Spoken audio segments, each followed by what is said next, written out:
Hello students, कैसे हो आप सब। उम्मीद है बढ़िया होंगे। तो आज हम आपके लिए लेके आए हैं एक ऐसा टॉपिक जिसका एक क्वेश्चन 5 नंबर का मैथ्स में प्रत्येक वर्ष पूछा जा रहा है। ठीक है, और टॉपिक है हमारा सततता व अवकलनीयता। सततता व अवकलनीयता, कैलकुलस की शुरुआत यहीं से होती है और यहां पर ये जो हमारा टॉपिक है, ये टॉपिक हर वर्ष गणित की परीक्षाओं के लिए बहुत ही महत्वपूर्ण है और 5 नंबर पूरे पूरे मिलते हैं। तो बेटा जो लोग अभी तक सब्सक्राइब नहीं किए वो लोग सब्सक्राइब कर लो और आगे बढ़ते हैं और देखते हैं कि सततता और अवकलनीयता क्या होती है। तो हम जानते हैं कि यदि हमारे पास कोई फलन है y बराबर fx, तो यह फलन कोई ना कोई ग्राफ प्रोड्यूस करता है, यानी किसी ना किसी वक्र का ये गणितीय रूप है, गणित का मॉडल है। गणित की भाषा में किसी ना किसी वक्र को लिखा गया। अगर इसे रेखा गणित की भाषा में लिखे तो हो सकता है fx का जो फलन हो वो कोई ऐसा वक्र प्रदर्शित करता।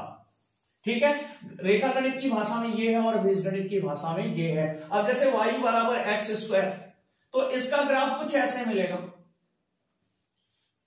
इसका ग्राफ हमें कुछ ऐसे मिलेगा, माने इस वक्र का फलन y बराबर एक्स स्क्वायर है और इसी को हम लिख सकते हैं fx इक्वल एक्स स्क्वायर और fx को y। तो यहां पर ये जो x है जिसका फलन बनेगा, जिसके टर्म में ये कहलाता है स्वतंत्र चर, और ये जो दूसरा फलन का भाग होता है y, इसे कहते हैं परतंत्र चर। स्वतंत्र चर जहां पर आप कोई भी वैल्यू दे सकते हैं, लेकिन y का मान इस वैल्यू पर डिपेंड करेगा, इस फलन पर डिपेंड करेगा। अब जैसे x बराबर 1 देंगे तो y बराबर 1 आएगा, लेकिन अगर x बराबर आप 2 देते हैं तो y बराबर 4 आएगा। अगर x बराबर -2 देते हैं तब भी y बराबर 4 आएगा। अगर x बराबर आप 3 देते हैं तो y बराबर 9 आएगा। माने y अपने मन से कोई मान नहीं ला सकता, y डिपेंड है x पर, इसलिए इसे कहते हैं स्वतंत्र चर और इसे कहते हैं परतंत्र चर। और ये किसी भी वक्र के गणितीय मॉडल होते हैं, गणितीय भाषा होती है, गणितीय रूप होती है जो उस वक्र को व्यक्त करती है। अब आते हैं पॉइंट पर कि सततता क्या है। तो जो मान लो कोई फलन किसी वक्र को प्रदर्शित कर रहा है और उस वक्र पर x के किसी मान के लिए, माने इस ग्राफ पर x के किसी मान के लिए अगर फलन का मान अनडिफाइंड हो जाता है, ग्राफ अनडिफाइंड हो जाता है, तो हम गणितीय रूप से कह सकते हैं कि फलन वहां पे कंटिन्यू नहीं है, माने बीच में टूटा हुआ है, ब्रेक हो गया है। ठीक है, इसका पता कैसे लगाते हैं इसको आगे हम सवालों में बताएंगे। और यही हमसे प्रश्न में पूछा जाता है कि फलन हमें गणितीय मॉडल दे दिया जाएगा, किसी ग्राफ का, किसी वक्र का हमें गणितीय मॉडल दे दिया जाएगा और उस मॉडल के आधार पर हमसे पूछा जाएगा कि क्या इस बिंदु पर यह फलन सतत है अथवा असतत है। तो गणित की भाषा में हम ग्राफ में तो हमें ऐसे दिखा देंगे और तो बता देंगे कि हाँ यहाँ पे टूट रहा है, यहाँ पे टूटा हुआ है, x के इस मान के लिए y का कोई मान प्राप्त नहीं होगा। अब जैसे मान लो आपका फलन हो fx y equal fx equal X square -4/x-2। अब हम आपसे पूछ ले कि x बराबर 2 पर क्या आएगा, तो आपके पास कोई जवाब नहीं होगा, 0/0 आएगा। अब इसको इस मान को क्या कहें, तो y का कौन सा मान लें यहाँ पे, तो y का कोई मान अनडिफाइंड है।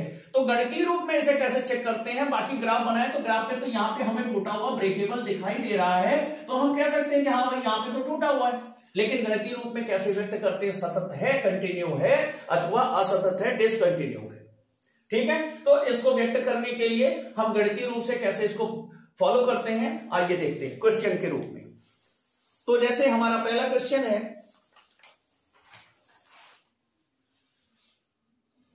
fx इक्वल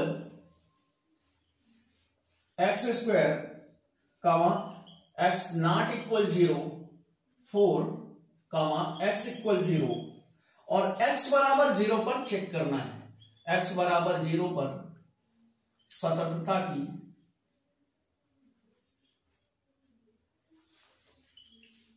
जांच करें कि कंटिन्यू हो रहा है कि नहीं।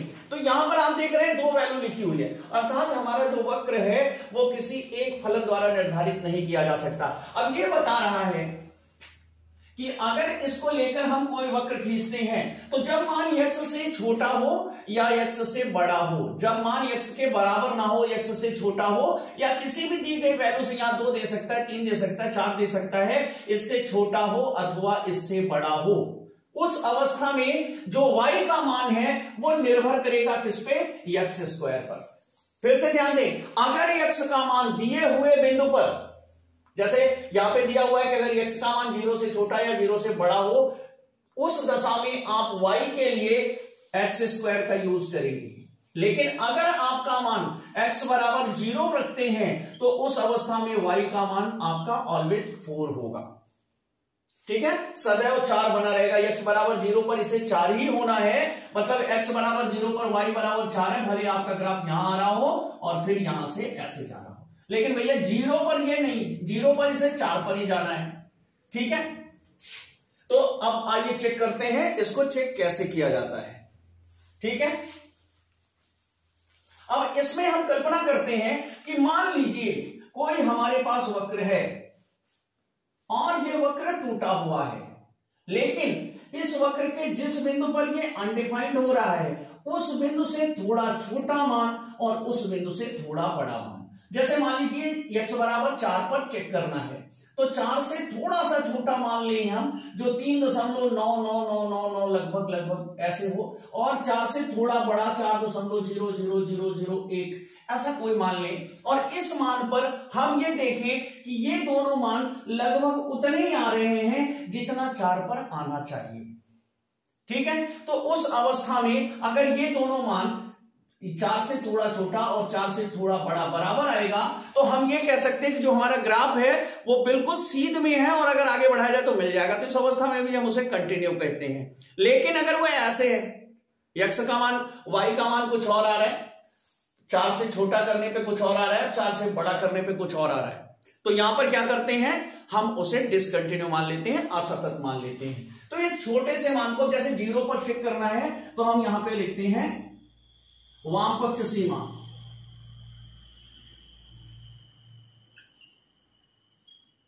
LHL, लेफ्ट हैंड लिमिट, और यहां पर हम चेक करते हैं तब अब x बराबर 0 पर निकालना है तो f0 माइनस h, 0 से थोड़ा सा छोटा, ठीक है, बराबर लिमिट h टेंडिंग टू 0। इसका मतलब ये नहीं होता कि ये 0 है, मतलब h इतना छोटा है कि वो बिल्कुल 0 के करीब है, या फिर हम जैसे जैसे 0 के करीब जाएंगे, जैसे जैसे 0 के करीब पहुंचेंगे वैसे वैसे हमारा मान क्या करेगा, इस फलन के हिसाब से व्यवहार करेगा। तो यहां पे हम क्या रखेंगे, 0 माइनस h का होल स्क्वायर। ठीक है, ये जो x है LHL के लिए हम क्या लेंगे, यहां पर आप वैल्यू 0 से थोड़ी सी छोटी ले रहे हो, 0 से थोड़ी छोटी ले रहे हो, जबकि यहां पर आप क्या रखोगे उसके लिए 0 माइनस h, मानी 0 में से कुछ घटा दो तो ऋण में आ जाएगा। अब ये क्या हो जाएगा, लिमिट h टेंडिंग टू 0, और यहां पर ये हो जाएगा h स्क्वायर। देन आप वैल्यू रखोगे तो ये हो गया 0। ठीक है, अब RHL, दक्षिण पक्ष लिमिट, दक्षिण पक्ष सीमा,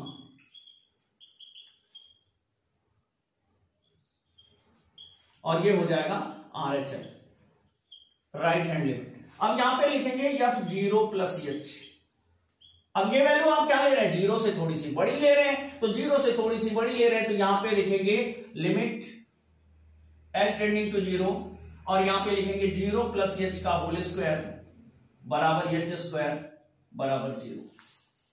ये तो ठीक आ गया, बायां भी 0 आया और दायां भी 0 आया, लेकिन ये कह रहा है कि जब x बराबर 0 लोगे f0, उस अवस्था में तो आपको 4 मिल रहा है, माने तीनों वैल्यू हमारी इक्वल नहीं हुई। वाम पक्ष सीमा जितनी थी, दाएं पक्ष सीमा जितनी थी, इस टूटे हुए स्थान के लिए मान लीजिए हम 0 पे चेक कर रहे हैं, ये तो 4 का ग्राफ यहां पे बना हुआ है, हम 0 पे चेक कर रहे हैं, एक वैल्यू यहां आई और दूसरी यहां से शुरू हुई, माने इसके थोड़ा सा पीछे यहां से जा रहा है, इसके थोड़ा सा आगे यहां पे जा रहा है, और लेकिन 0 पर क्या है, ये 4 पे है। इस अवस्था में क्या होगा, अब यहां पे आपका दिखा रहा है कि जब मान हम 0 से छोटा लेते हैं तो हमारा ग्राफ बिल्कुल 0 के करीब आ जाता है, 0 हो जाता है, और जब हम 4 से बड़ा लेते हैं फिर भी वो दिखाता है कि वो 0 के करीब है, लेकिन जब x बराबर 0 लेते हैं तो उस अवस्था में ये 4 है, 3, माने वास्तविक मान 4 होना चाहिए था, लेकिन ये 0 0 दिखा रहा है, इसका मतलब ग्राफ यहां कहीं से जा रहा है, इस बिंदु से नहीं जा रहा है, तो इसको लिखेंगे f RHL, यहां पे लिखेंगे f0 minus h not equal fx, f0 sorry fx के स्थान पे आपने 0 लिखा है, not equal f0 plus h, अतः असंतत है। ठीक है, उम्मीद है समझ में आया होगा। आगे और क्वेश्चन देखते हैं। तो दूसरा क्वेश्चन है हमारा fx बराबर 2x माइनस 3 जब x लेस देन 2 और x माइनस 1 जब x greater than or equal 2, x बराबर 2 पर सततता की जांच करें। तो यहां पर यह बता रहा है कि जो आपने ग्राफ बनाया है उस ग्राफ में x के सापेक्ष y के मान जब x 2 से छोटा रहता है उस अवस्था में आपका जो वक्र है वो 2x माइनस 3 के हिसाब से काम करता है। मतलब जब आप 2 से छोटे मान लेंगे, 1 लेंगे, 0 लेंगे, -1 लेंगे, -2 लेंगे, उस समय आप जब ग्राफ बना रहे हो तो ग्राफ बनाते समय x का मान जैसे आप -2 लेते हो तो उस अवस्था में y का मान क्या है उसे पता करने के लिए आप इसमें रखिएगा -2, यहां पे 2x है तो 2 गुणे -3 इसे रखेंगे तो 3 दूनी 6 और 6 3 9, y बराबर -9 आएगा, अर्थात यहां कहीं आएगा मान। इसी तरीके से अगर आप धीरे धीरे x के मान आगे बढ़ाते जाएं, ठीक है, y बराबर -1 अगर आप x बराबर -1 लेते हैं तो भी आप इसी फलन का इस्तेमाल करेंगे, मानिए आपका जो ग्राफ है वो इसी फलन के हिसाब से चल रहा है। तो 2 गुणे -1 -3 बराबर ये हो गया -2 -3 बराबर -5। मतलब ये मान जब आप -2 हैं तो ग्राफ यहां पर है, जब आप -1 हैं तो आपका ग्राफ यहां कहीं आ गया है -5। और जब आप y बराबर 0 लेते हैं माने यहां पर तो x बराबर जब आप 0 लेते हैं उस अवस्था में y बराबर जो है वो -3 आता है, अर्थात ये वैल्यू आती है। जब आप x बराबर 1 लेते हैं, x बराबर 1 यहां पे रखेंगे तो 2 × 2 3 में से 2 गए, यहां पे 1 रखेंगे तो 2 हुआ -1, यानी जब आप इसको 1 लेते हैं तो y उस अवस्था में -1 है। ठीक है, अर्थात आपका ग्राफ कुछ इस हिसाब से चल रहा है, आपका ग्राफ कुछ इस हिसाब से चल रहा है, यहां से जाकर के ऐसे। लेकिन अब इसके आगे जो ग्राफ है अगर आप 2 से बड़ा मान लेते हैं, यहां पे 2 रखते हैं तो 2 y का मान क्या आ जाएगा 1, अगर x बराबर 2 लेते हैं तो y का मान 1 होगा। मतलब ये कुछ ऐसे चल रहा है। अब ये आपको बताना है कि 2 पर क्या कर रहा है। तो ये तो गणितीय मॉडल हुआ, इस तरीके से हम चेक करते हैं, लेकिन अब हम सवालों के रूप में इसको कैसे चेक करेंगे और परीक्षा में कैसे हल करेंगे, आइए देखते हैं। मतलब जब हम 2 से बड़ा मान लेंगे या 2 के बराबर लेंगे तो हम इस फलन का इस्तेमाल करेंगे, और जब मान हम 2 से छोटा रखेंगे तो इस फलन का इस्तेमाल करेंगे। तो LHL लेफ्ट हैंड लिमिट जो लेंगे वो लेंगे f 2 - h, 2 से छोटा लेंगे, 2 में कुछ घटा देंगे। h क्या है, बहुत छोटा है, कितना छोटा है कि लगभग 0 के बराबर है। ठीक है, उस समय रखेंगे यहां पे 2 और x के स्थान पे क्या रखना है 2 - h और -3 फलन में ये है। x के स्थान पे केवल 2 - h रखना है क्योंकि fx बराबर 2x + 3 है। LHL के लिए यहां पे हम लिख देते हैं, जो आप fx लेंगे वो लेंगे 2x - 3 अब x के स्थान पर, ठीक है, जब आप 2 - h रखेंगे तो यहां पे 2 - h आएगा। अब इसे हल करेंगे तो लिमिट h टेंडिंग टू 0 उस अवस्था में होगा 4 - 2h - 3। ठीक है, तो ये हो जाएगा लिमिट h टेंडिंग टू 0, 4 में से 1 गए 1 - 2h हो गया। अब जब यहां h बराबर 0 रखेंगे तो बराबर ये क्या आएगा 1, क्योंकि यहां पे 0 रखते ये गुणा होकर के 0 हो जाएगा। तो ये तो आया लेफ्ट हैंड लिमिट। अब आप निकालो f2, 2 पर निकालो। तो भैया f2 के लिए fx बराबर x - 1, क्योंकि उसने क्या रखा है कि अगर 2 के बराबर हो तब भी हमारा ग्राफ जो है इसी फलन पर डिपेंड करता है। तो f2 बराबर हो जाएगा 2 - 1 = 1। चलो दूसरी वैल्यू भी बराबर आ गई। आप लेंगे RHL के लिए fx बराबर x - 1 लेंगे। तो चलो अब यहां पे रखो f2 + h equal limit h tending to 0। अब यहां पे रखोगे 2 + h - 1। अब यहां पर इसके स्थान पे तो ब्रैकेट खोलोगे तो 2 में से 1 घट जाएगा तो 1 + h हो गया, लिमिट h टेंडिंग टू 0।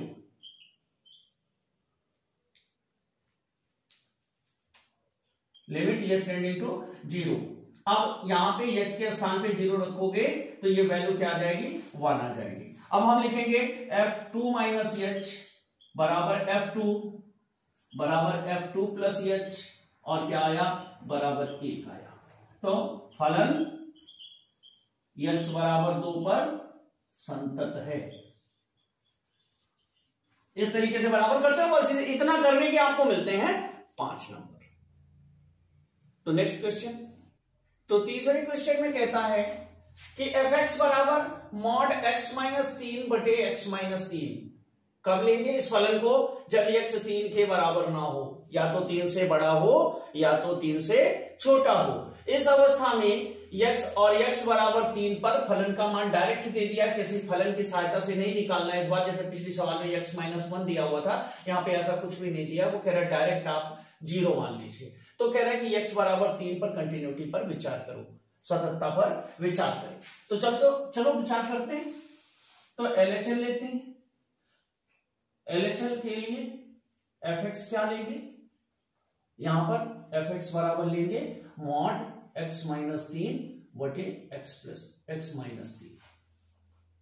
अब यहां लिखेंगे 3 minus H, f 3 minus H बराबर क्या हो जाएगा, यहां पे रखेंगे लिमिट h टेंडिंग टू 0, और x के स्थान पे रखेंगे 3 माइनस एच माइनस 3 मॉड में अपान 3 माइनस एच माइनस 3।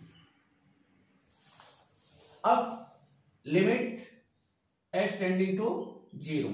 अब यहां पे क्या है, 3 से 3 कैंसिल हो जाएगा, मॉड माइनस एच, और नीचे ब्रैकेट खोलेंगे 3 माइनस एच माइनस 3, तो यहां भी 3 से 3 कैंसिल हो जाएगा, ये मॉड है माइनस एच। तो इस तरीके से हो गया limit h tending to 0 minus H upon, ऊपर तो मॉड लगा है तो मॉड से इसका माइनस खत्म हो जाएगा। मॉड का मतलब होता है इसका वर्ग करके वर्गमूल ले लेना, तो माइनस खत्म हो गया, नीचे माइनस एच आया, इक्वल -1 हो गया। ठीक है, लिमिट रखने की जरूरत ही नहीं पड़ी, ये कैंसिल हो गया, -1 हो गया।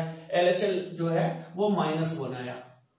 ठीक है, F3 पर विचार करें तो F3 बराबर 0 दिया हुआ है, कोई विचार ही नहीं करना है। अब यहाँ पे RHL लेंगे, RHL के लिए भी fx क्या होगा, हमारा सेम वैल्यू रहेगी, क्योंकि उसने दिया है छोटा बड़ा हो तो आप इसी को लेना, x माइनस 3 बटे x माइनस 3 मॉड में।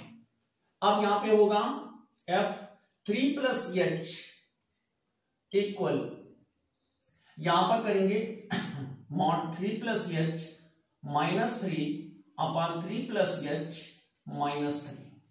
ठीक है, तो यहां पे 3 से 3 कट गया, ये हो गया मॉड h, और नीचे 3 से 3 कट गया बटे h बराबर h बटे h। अच्छा, लिमिट तो हमने लगाई नहीं, limit h tending to 0, limit h tending to 0, limit h tending to 0, ये शो करना होता है हमें, और कोशिश ये करनी होती है कि हमें लिमिट रखने की जरूरत ही ना पड़े।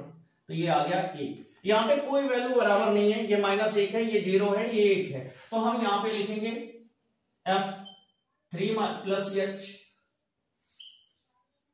नॉट इक्वल 3 माइनस एच, पहले ले लो बाई तरफ, ये आता है 3 minus H not equal F3 not equal F3 plus H. अतः x बराबर 3 पर असंतत है। ठीक है, तो चौथा क्वेश्चन कहता है कि दिखाओ x बराबर 0 पर, दिखाओ x बराबर 0 पर फलन fx बराबर sin 3x अपान x। कब, जब x 0 के बराबर नहीं है, 0 से बड़ा या छोटा लेना है, तो फलन sin 3x अपान x पर ग्राफ बनाया जा रहा है, और x बराबर 0 पर फलन का मान 1 है, फलन असतत है। ठीक है, तो आओ देखते हैं यहां पे LHL के लिए हम डिफाइन करेंगे क्या, कि fx हमें लेना है sin 3x अपान x। तब अब 0 पर चेक करना है, तो हम यहां लिखेंगे F0 माइनस एच, 0 से छोटी वैल्यू लेंगे, लिमिट h टेंडिंग टू 0 है हमारा, और यहां पे लिखेंगे sin 3x के स्थान पर 0 माइनस एच लिखेंगे अपान 0 माइनस एच। अब ये हो जाएगा लिमिट h टेंडिंग टू 0, ये हो गया साइन -3h अपॉन -h। ठीक है, तो यहां पे लिमिट h टेंडिंग टू 0, कोशिश हमें करनी होती है कि h की वैल्यू ना रखनी पड़े, तो इसमें 3 से गुणा और 3 से भाग कर दें, तो ये हो जाएगा 3 sin -3h upon 3h -3h। ठीक है, 3 से इसमें गुणा कर लीजिए, माइनस पहले से ही था, तो अब इसे लिख सकते हैं 3 लिमिट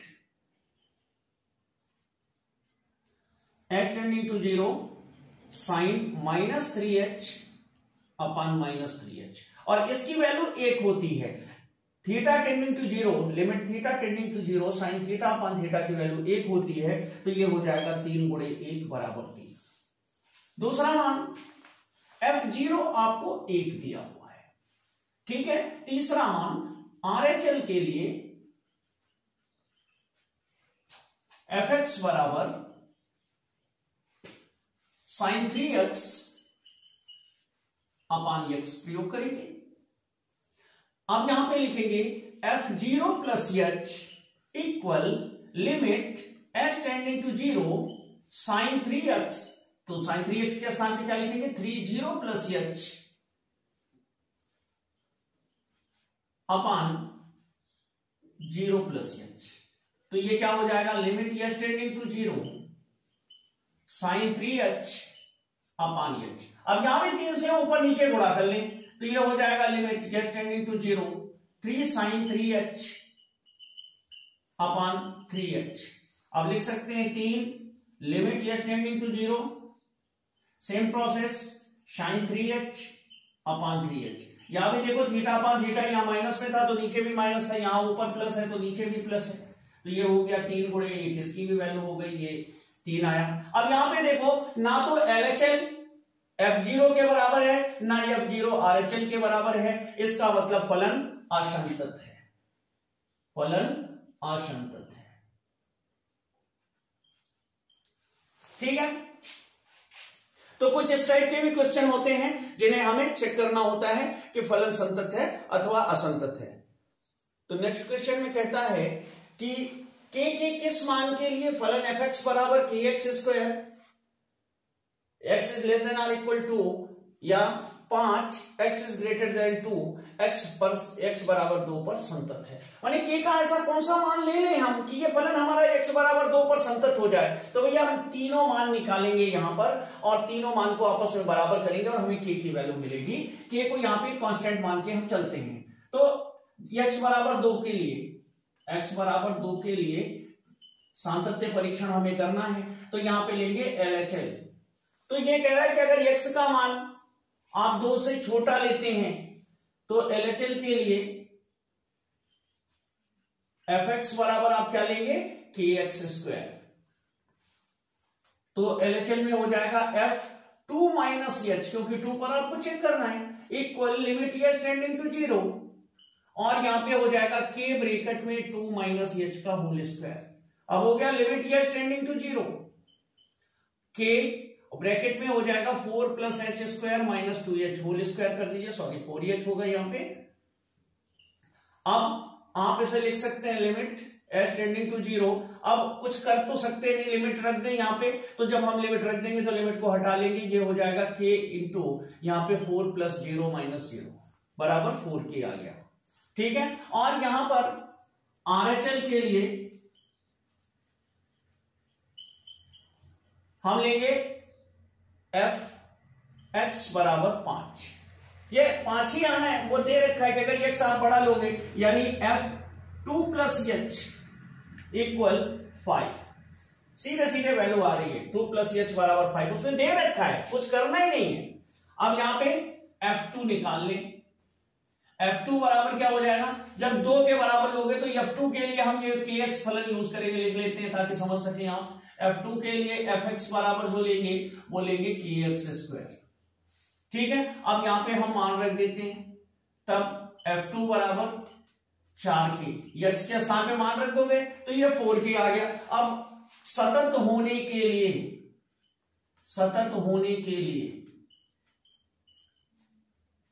f2 माइनस h बराबर f2 प्लस h बराबर f2, चाहे बीच में लिखो चाहे किनारे लिखो, बराबर होना चाहिए। तो भैया इसकी वैल्यू क्या है आपकी, देखो आप लाए हो f2 माइनस h 4k बराबर 5 बराबर 4k।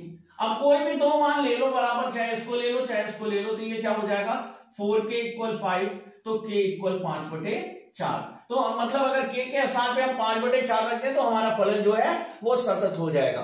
ठीक है, तो आओ अब अवकलनीयता देख लेते हैं कि अवकलनीयता क्या होती है। तो यहां पर इस अगले प्रश्न में हमें दिया है कि fx बराबर 1 + x फलन हमारा लिया जाएगा कब, जब x का मान 2 से छोटा है या 2 के बराबर है, और 5 - x आपको यूज करना है जब x 2 से बड़ा है। x बराबर 2 पर अवकलनीय है या नहीं इसे चेक करना है। तो यहां पर हम लिखते हैं f डैश x इक्वल होता है fx limit h tending to 0 fx plus h minus fx upon x plus h minus x। ठीक है, ये होता है जब r चेक करते हैं, और जब लेफ्ट चेक करते हैं तो ये होता है f dash x equal f x minus h minus fx, और यहां पे ये लगा होता है कि limit h tending to 0 upon x minus h minus x। तो इस फार्मूले की सहायता से राइट और लेफ्ट लिमिट इसकी चेक करते हैं, और अगर ये इक्वल होती है तो हम कहते हैं कि फलन अवकलनीय है। तो चलो देखते हैं इसमें r f डैश 2 लेते हैं, तो 2 लेंगे तो यहां पे x के स्थान पर h मिला करके लिखना है, ऐड करके लिखना है आपको। तो लिमिट h टेंडिंग टू 0, आप 2 प्लस h ले रहे हैं, 2 से बड़ी वैल्यू ले रहे हैं, तो 2 से बड़ी वैल्यू ले रहे हैं तो कौन सा फलन यूज करेंगे, 5 माइनस x यूज करेंगे। ध्यान दीजिएगा, तो यहां पे रखेंगे 5 माइनस, अब x के स्थान पे क्या रखेंगे 2 प्लस h, और यहां पे ये आपने रखा, और माइनस ये हो गया आपका 2 प्लस h, और अब यहां पर fx रखना है आपको, तो fx के स्थान पर आप क्या रखेंगे 2, तो यहां क्या होगा 5 माइनस 3। ठीक है, ब्रैकेट बंद करेंगे, fx plus h minus fx हुआ, और अपान नीचे क्या रखेंगे x प्लस h, यानी 2 plus h minus x। x कितना लिया है आपने 2 लिया है। ठीक है, अब ये हो गया लिमिट h टेंडिंग टू 0। अब ऊपर आप इसे खोलिए ब्रैकेट को, तो ये होगा 2 minus 5 minus 2, 5 minus 2 minus h minus 5 में से 3 गए 2। ठीक है, आप यहां दो ले रहे हैं ना, 5 माइनस 2 होगा। ठीक है, 2 ले रखा है आपने, तो यहां पे घट के आएगा 3, और बटे 2 प्लस h माइनस 2, तो ये हो गया लिमिट h टेंडिंग टू 0। अब ये 5 में से 2 गए 3, माइनस h माइनस 3 बटे 2 प्लस h माइनस 2, यहां 2 से 2 कट गया, 3 से 3 कट गया, ये हुआ limit h tending to 0 minus h upon h equal minus 1। ठीक है, ये आया आपका लेफ्ट हैंड लिमिट की अवकलनीयता। ठीक है, अब राइट हैंड लिमिट की अब LF डैश 2 निकालते हैं। तो LF डैश 2 में क्या है, आप वैल्यू 2 से छोटी लेंगे, और इसने कहा है कि जब वैल्यू आप 2 से छोटी लीजिएगा तो फलन यूज करिएगा 1 प्लस x। ठीक है, 1 प्लस x, तो यहां पे लिखेंगे 2 के लिए equal limit h tending to 0। अब देखो fx माइनस h है, तो यहां पर क्या रखेंगे, x के स्थान पे 2 माइनस h रखेंगे, तो 1 प्लस 2 माइनस h, ये x के स्थान पे रख दिया हमने। ठीक है, और माइनस अब x के स्थान पर क्या रखेंगे 2 रखेंगे, तो यहां पे क्या होगा 1 प्लस 2, यहां से यह हटा लेंगे, बटे अब यहां पे क्या रखेंगे 2 माइनस h माइनस 2, देन ये क्या हो जाएगा लिमिट h टेंडिंग टू 0। अब यहां पर ब्रैकेट खोलेंगे तो ये हो जाएगा 3 माइनस h माइनस 3 बटे 2 माइनस h माइनस 2, तो 2 से 2 कैंसिल हो गया, 3 से 3 कैंसिल हो गया, limit h tending to 0 minus h upon h minus h equal 1। ठीक है, तो यहां पे लिखेंगे f dash r f dash 2 not equal l f dash 2, अतः अवकलनीय नहीं है।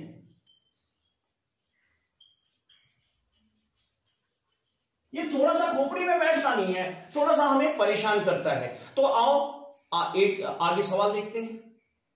तो अगले क्वेश्चन में हमें दिया है एफ एक्स बराबर, जब x का मान 0 से बड़ा या 0 के बराबर होगा तो फलन यूज करना है 3 प्लस एक्स, और जब x का मान 0 से छोटा होगा तो फलन यूज करना है 3 माइनस एक्स।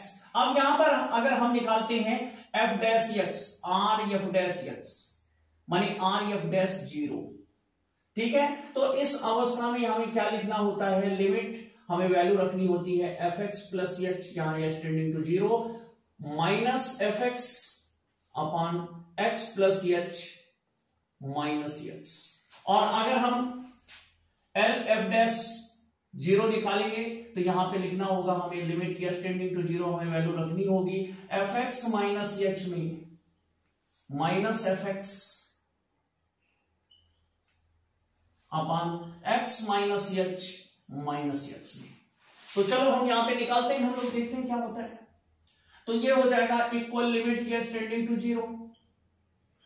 अब यहां पे आपका मान आप क्या ले रहे हो, 0 से बड़ा ले रहे हो, राइट ले रहे हो तो 0 से बड़ा संख्या रेखा पे देखो 0 बीच में आता है, और राइट साइड में जब चलते हैं तो पॉजिटिव संख्या मिलती है, और लेफ्ट साइड में जब चलते हैं तो ऋणात्मक संख्या मिलती है। माने आपको बड़ी संख्या लेना है, आगे लेना है, राइट हैंड का मतलब है आगे बढ़ना है। तो आगे बढ़ेंगे तो बड़ी संख्या अगर लेंगे, यहां पर हमें 0 से बड़ी संख्या यूज करनी है। तो 0 से बड़ी संख्या यूज करनी तो कौन सा फलन लेंगे, 3 प्लस एक्स लेंगे। अब यहां पे वैल्यू रखनी है, यही हमें दिक्कत होती है। तो हम लिखेंगे 3 और एक्स के स्थान पे क्या लिखेंगे 0 प्लस एच लिख दिया हमने, माइनस एफ एक्स। तो एफ एक्स के स्थान पे 3 प्लस 0 केवल लिखेंगे क्योंकि एक्स बराबर 0 रख रहे हैं, और नीचे 0 प्लस एच माइनस 0, ठीक है। 0 plus x plus H minus X, ठीक है। तो यहां 0 0 खत्म हो गया, ऊपर क्या हुआ लिमिट एच टेंडिंग टू 0, और ये ब्रैकेट आप खोलोगे तो होगा 3 plus H minus 3 upon H.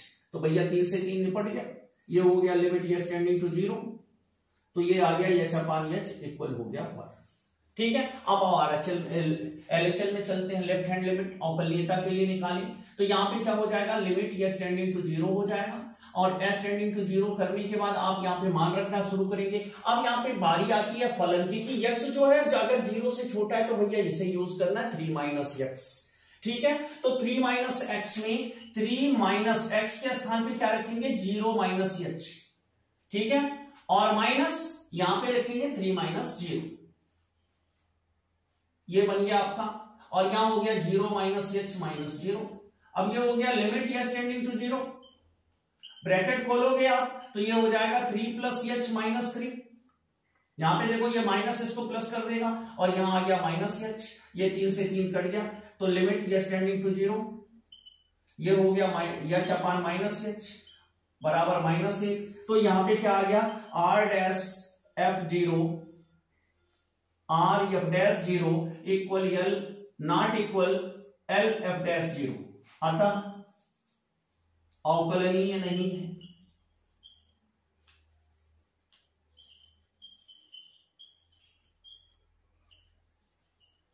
अवकलनीय नहीं है, इसका मतलब क्या है कि अगर x में परिवर्तन करें तो कुछ ऐसी राशियां हैं कि y में परिवर्तन हो ही नहीं रहा है।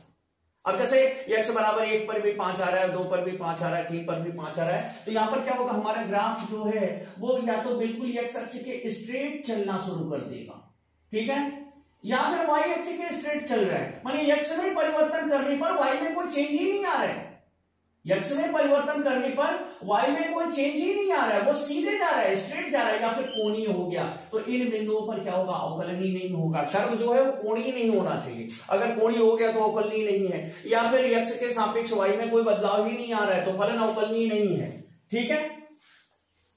तो चलो आज का लास्ट क्वेश्चन देखते हैं।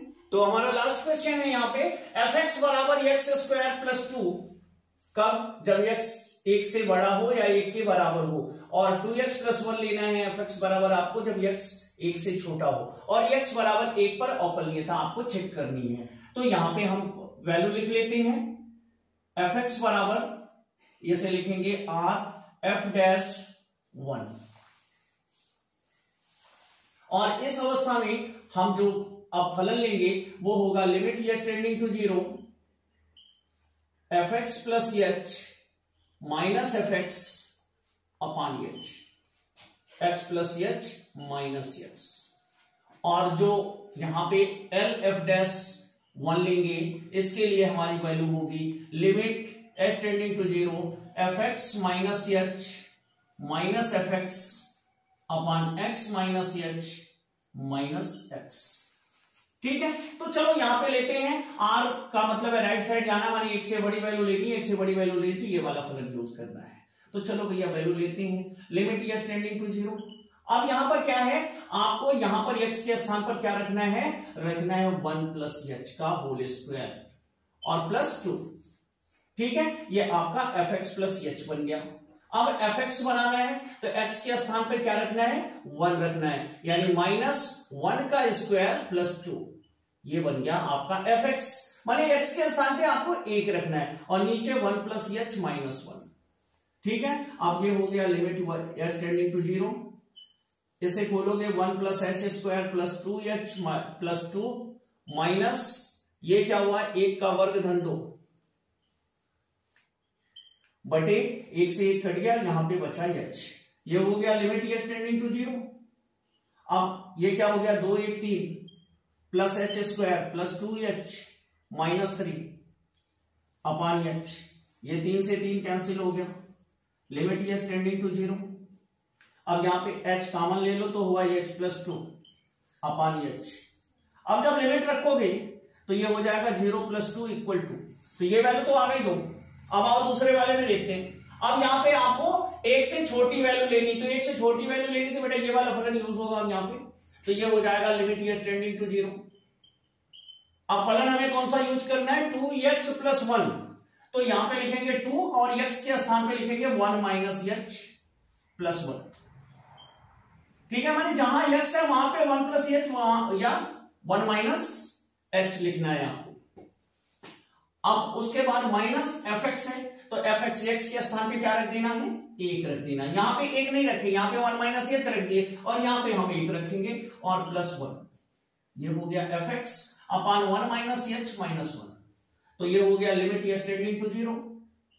अब ब्रैकेट खोलेंगे तो 2 minus H plus 2 plus 1, sorry यहां पे 1 है, 2 1 2 माइनस 2h और यहां पे ये प्लस 1 हुआ और माइनस 2 1 2 1 3, ये 3 हो गया और नीचे 1 से 1 निपट गया, माइनस एच आया। ये हो गया लिमिट एच टेंडिंग टू 0। अब देखो बेटा यहां फलन में क्या होगा, लिमिट एच टेंडिंग टू 0, यहां फलन में 2 1 3 से 3 कैंसिल हो गया, minus 2h upon h minus h। अब यहां पे क्या हो गया, माइनस h से माइनस h कैंसिल हो गया, ये आ गया 2। तो दोनों और वैल्यू आ गई हमारी 2। पहली बार माना कि ये अवकलनीय है, तो यहां पे लिखेंगे कि R F dash 1 equal L F dash 1 equal two, अतः फलन x बराबर 1 पर अवकलनीय है। ठीक है, तो उम्मीद है आपके ये 5 नंबर भी सॉलिड हो जाएंगे।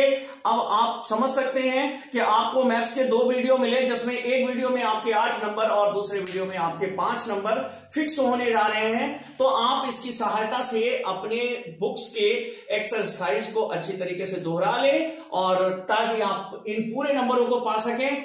हम उम्मीद करते हैं कि अगले 10 वीडियो में हम आपको कम से कम मैथ्स के 50 नंबर और फिजिक्स के लगभग 35 नंबर कवर करने की कोशिश करेंगे कि शुरुआती 10-10 वीडियो में आप कॉन्फिडेंस में आ जाएं और आप अच्छे से सवालों को कर सकें। तो बेटा पढ़ते रहिए, पढ़ते रहिए।